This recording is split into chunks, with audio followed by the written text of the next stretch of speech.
Border Gavaskar ট্রফির ভারত এবং অস্ট্রেলিয়ার মধ্যকার ৫ টেস্ট ম্যাচ সিরিজের আজকে পঞ্চম অর্থাৎ অন্তিম টেস্ট ম্যাচের দ্বিতীয় দিনের খেলা শেষ হয়েছে। খেলা শেষে ভারত ৬ উইকেট হারিয়ে ১৪১ রান করেছে এবং বর্তমানে সেকেন্ড ইনিংসে ভারতের লিড হচ্ছে ১৪৫ রানের। টেস্টের প্রথম দিনের খেলা যখন কালকে শেষ হয় তখন অস্ট্রেলিয়া ৯ রানে ১ উইকেট হারিয়েছিল। আজকে যখন দ্বিতীয় দিনের খেলা শেষ হয় তখন অস্ট্রেলিয়া মাত্র ১৭১ রান যোগ করে ওদের বাকি ৯টা উইকেট হারিয়ে ফেলে। এর মধ্যে উল্লেখযোগ্য হচ্ছে ডেবিউট্যান্ট ওয়েবস্টারের অনবদ্য ৫৭ রান। সেই ৫৭ রানের উপরে ভিত্তি করে অস্ট্রেলিয়া ১৮১ রান করতে সক্ষম হয়।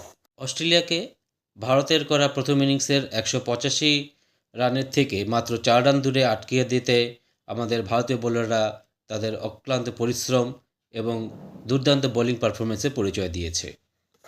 ভারতীয় বোলিংয়ে লিডিং করেছেন জসপ্রীত বুমরা এবং উনি অন্যান্য টেস্ট ম্যাচের মতো এই টেস্ট ম্যাচেও লিড ফ্রম দ্য ফ্রন্ট করে উইকেট নিয়েছেন দুটি। তার সঙ্গে এই টেস্ট ম্যাচে সহযোগিতা করেছেন মোহাম্মদ সিরাজ এবং প্রসিদ্ধ কৃষ্ণা এবং নীতিশ কুমার রেড্ডি। প্রসিদ্ধ কৃষ্ণা এবং যে মোহাম্মদ সিরাজ দুজনেই ৩টি করে উইকেট নিয়েছেন, নীতিশ রেড্ডি দুটি এবং জসপ্রীত বুমরা দুটি। তো সবাই মিলে ১০টি উইকেট নিতে সক্ষম হয়েছে অস্ট্রেলিয়ার থেকে মাত্র ৪ রানের লিড নিয়ে ভারত যখন দ্বিতীয় ইনিংসের খেলা শুরু করে তখন ভারতের ওপেনিং জুটি যশস্বী জয়সওয়াল এবং রাহুল অনবদ্য ব্যাটিং পার্টনারশিপ করে এবং ৪২ রানের প্রথম উইকেট পার্টনারশিপ করে। সেখানে যশস্বী জয়সওয়াল পয়েন্ট কভার ওভার দিয়ে মিচেল স্টার্ককে পরপর ৩টি বাউন্ডারি মারতে সক্ষম হয়। এতেও তখন মনে হচ্ছিল সে তার সেই প্রথম যখন টেস্ট ম্যাচটা যেটা হয়েছিল, যেভাবে সেকেন্ড ইনিংসে ব্যাট করছিল সেটা যেন আবার পুনরুদ্ধার করতে সক্ষম হচ্ছে এবং রাহুলের সেটাও মনে হচ্ছিল যেন আবার সেই পুনরাবৃত্তি হবে প্রথম টেস্ট ম্যাচের। কিন্তু দুর্ভাগ্য, বোলান্ড যে বল দুটো করে রাহুল এবং যশস্বী জয়সওয়াল আউট করেছেন সেগুলো অনবদ্য, এক কথায় অনবদ্য বোলিং হয়েছে। রাহুলটা অনেকটা ইনসুইং বোলিং হয়েছে। এটা রাহুল বিট করতে সক্ষম হয়েছে, যেটা রাহুল বুঝতে পারেনি যেটা এরকমভাবে ইনসুইং হবে। আর দ্বিতীয় যখন যশস্বী জয়সওয়ালের সঙ্গে বলটা যখন যে লেট সুইং হয়েছিল, যেটা যদি সেরকম সুইং না হতো সেটা ওর ব্যাটে লেগে যেত।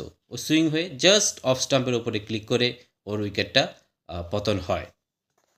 জয়সওয়াল এবং রাহুলের অনবদ্য প্রথম উইকেটের পার্টনারশিপের ৪২-এর পর বাকি ব্যাটসম্যানরা তেমনভাবে ইন্ডিয়ান স্কোরবোর্ডটাকে সেভাবে নাড়াচাড়া করতে পারেনি। তার মধ্যে উল্লেখযোগ্য হচ্ছে কোহলির আউট। কোহলির এই উইকেটটা এরকমভাবে কোহলি অনেকবার আউট হয়েছে এই টেস্ট ম্যাচে এবং এই যে যত ৫টা টেস্ট ম্যাচ হলো অনেকগুলোতে প্রায় ৬, ৭, ৮টা ইনিংসে ও এরকমভাবেই আউট হয়েছে এবং আজকে টেস্ট ম্যাচে যখন সেকেন্ড ইনিংসে ও আউটটা হয়েছে ও নিজেও সেটাতে ফার্স্ট্রেটেড হয়েছে। কিন্তু ওকে এটা বুঝতে হবে ও এটা প্রথম আউট হয়নি। এটা নিয়ে কোহলিকে ওনাকে একটু ভালো করেই চিন্তাভাবনা করতে হবে যে কোথায় ভুল হচ্ছে। এটা অফ ফর্ম না, যদি অফ ফর্ম থাকতো তাহলে যে কোনো বলে যে কোনোভাবে আউট হতো। কিন্তু অফ স্টাম্পের বাইরের বলগুলোতে যেখানে কোহলির এত বড় দুর্বলতা রয়েছে তা সত্ত্বেও উনি এটাকে কী করে রেকটিফাই করতে পারছেন না এখনও, যখন প্রায় কেরিয়ারের শেষের দিকে এসে পড়েছেন। এটা নিয়ে বোধহয় কোহলির আরেকটু চিন্তাভাবনা করা উচিত। আর আমার মতে এটাকে নিয়ে এমএস ধোনির সঙ্গে কনসাল্ট করলে বোধহয় সবচেয়ে বেশি ভালো হবে। কারণ যখন এর আগেও যখন কোহলি যখন অফ ফর্মের যেটা একটা অবস্থা ছিল তখন এমএস ধোনি কোহলিকে একটা গাইড করেছিলেন যে কী করে আবার নতুনভাবে ব্যাটিং ফর্মে ফেরা যায়। আমার মতে কোহলি সেটাও উচিত হবে যে এই টেস্ট ম্যাচ বা এই সিরিজটার পরে একান্তে ফোনে না, সামনাসামনি বা মুখোমুখিভাবে এমএস ধোনির সঙ্গে যদি কোনোভাবে কথা বলে এটাকে ঠিক করে নিতে পারে। ভারতীয় প্রথম সারির এরকমভাবে পরাজয় বা কলাপসের পরেও ঋষভ পান্ত তার ম্যাজিকটা দেখাতে সক্ষম হয়েছে, যেটা গত কয়েকটা ম্যাচ ধরে উনি দেখাতে চেয়েছিলেন কিন্তু পারছিলেন না। আজকে কিন্তু উনার সেই ফর্মটা বা সেই ম্যাজিকটা দেখাতে সক্ষম হয়েছেন। কারণ ৩৩ বলে ৬৪ রানের ১৮৪ স্ট্রাইক রেটে টেস্ট ম্যাচে এরকমভাবে একটা ইনিংস খেলা যায় সেটা ঋষভ পান্ত আবারও দেখিয়ে দিলেন, যেটার জন্য উনি পরিচয় বা উনি খুব খ্যাতি ছিল ওনার। তবে এখানে ওনাকে আরেকটু ধৈর্যের পরীক্ষা দিতে হতো বা ধৈর্যের পরিচয় দিতে হতো। যখন দেখছিলেন যে এতগুলো উইকেট পড়ে গেছে, মাত্র আজকের দিনের আজকের দ্বিতীয় দিনের খেলা, তাহলে উনাকে একটু ধৈর্যের পরীক্ষা দিয়ে উনি যখন মারছিলেন তখন যখন ব্যাটিং বা ফিল্ডিং সাইড স্প্রেড করে দিয়েছিল, তখন উনাকে ওই সিঙ্গেল ডাবল করে রানটাকে সচল রেখে উনার নিজেরও ব্যক্তিগত স্কোরটাকে বাড়াতে পারতেন। তার সাথে ভারতীয় দলীয়গত স্কোরও বাড়ত। এই ঋষভ পান্ত ওনার এরকমভাবে খেলার জন্যই উনি পরিচিত, কিন্তু এটা টেস্টের জন্য এতটা উপযুক্ত নয়। যেহেতু উনি দেখছিলেন যে উনার বল ব্যাটের মধ্যে ভালোভাবে কানেক্ট হচ্ছিল, তাহলে উনি যেভাবে বলে আউট হয়েছিলেন সেই বলটার শটটা না খেললেও পারা যেত। কারণ একজন ক্রিকেটার হিসেবে আমারও খুব ইচ্ছা ছিল যে ঋষভ পান্ত আবার এটার মধ্যে সেঞ্চুরি করে ফেলতে পারতো। আর যদি এমন হতো যে আজকে পঞ্চম দিন বা আজকে চতুর্থ দিনের খেলা প্রায় শেষ হয়ে এসছে, আর বেশিক্ষণ নেই, তখন উনি এটা মারতে পারতেন বা ভারতীয় স্কোর যদি আপনার 400 450 কাছাকাছি হতো, তখন তো উনি এই স্কোরটা করতে পারতেন বা এরকমভাবে ব্যাট খেলে দিতে পারতেন।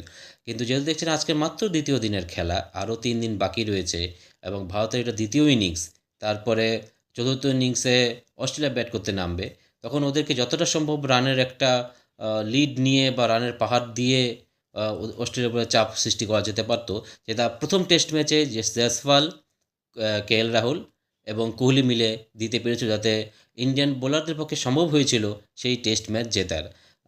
এখন উনি আউট হয়ে যাওয়ার পর ক্রিজে আছেন ওয়াশিংটন সুন্দর আর রবীন্দ্র জাদেজা।